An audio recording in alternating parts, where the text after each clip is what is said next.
Hello viewers, আসসালামু আলাইকুম। আজ আপনাদের তৈরি করে দেখাবো রেস্টুরেন্ট স্টাইলে চিকেন চাউমিন। প্রথমে আমি 2 টুকরো মুরগির মাংস ভালোভাবে ধুয়ে পরিষ্কার করে কেটে নিয়েছি। এরপর 1 টেবিল চামচ ডার্ক সয়া সস দিয়ে ম্যারিনেট করে সাইডে রেখে দেব। এরপর আমি চাউমিনের জন্য কিছুটা সবজি রেডি করে নেব।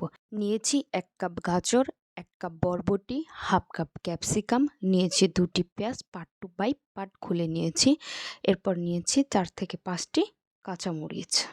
এ পর্যায়ে আমি নুডলসটি সেদ্ধ হওয়ার জন্য কড়াইতে কিছুটা পানি নিয়ে দিয়েছি। পানির মধ্যে আমি হালকা কিছুটা তেল দিয়ে নিয়েছি। আমি এখানে ড্রাগন নুডলসটি ব্যবহার করেছি।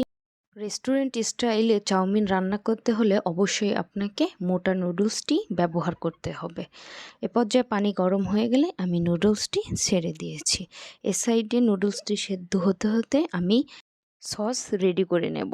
সসের জন্য প্রথমে আমাদের 1/4 cup soya sauce, 1/4 cup tomato sauce, 2 table চামচ চিলি সস, হাফ টিস্পুন গোলমরিচের গুঁড়ো, 2 টেবিল চামচ হোয়াইট ভিনেগার, সব উপকরণ মিলিয়ে আমি নেড়ে সাইডে রেখে দেবো। এ পর্যায়ে চুলায় একটি প্যান বসিয়ে তাতে সামান্য তেল দিয়ে আগে থেকে ফাটিয়ে রাখা 2টি ডিম আমি হালকা আঁচে ভেজে নেব। অবশ্যই হালকা আঁচে ভাজতে হবে, কড়া করে ভাজা যাবে না। এরপর আগে থেকে ম্যারিনেট করে রাখা মাংসগুলোকেও আমি ভেজে নেব। কড়াইতে সামান্য পরিমাণ তেল দিয়ে নেব 2 টেবিল চামচ রসুন কুচি, 2 টেবিল চামচ আদা কুচি। এগুলোকে ভাজা হয়ে গেলে দিয়ে নেব আগে থেকে কেটে রাখা সবজিগুলোকে দিয়ে আমি সুন্দর করে 3 মিনিটের মতো ভেজে নেব।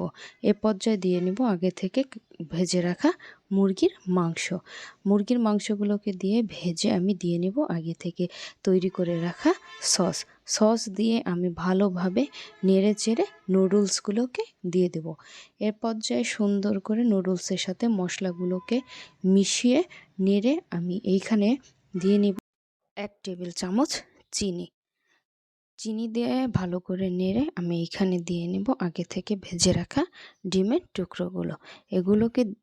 টুকরোগুলো দিয়ে ভালোভাবে নেড়ে চেড়ে এইখানে আমি দিয়ে নেব 2 প্যাকেট ম্যাগি মশলাটা দিয়ে সুন্দরভাবে মশলাটি মিশিয়ে নেব। এ পর্যায়ে দেখতেই পাচ্ছেন তৈরি হয়ে গেছে আমাদের রেস্টুরেন্ট স্টাইলে চিকেন চাউমিন। ভিডিওটি ভালো লাগলে অবশ্যই লাইক, কমেন্ট, শেয়ার করবেন। ধন্যবাদ।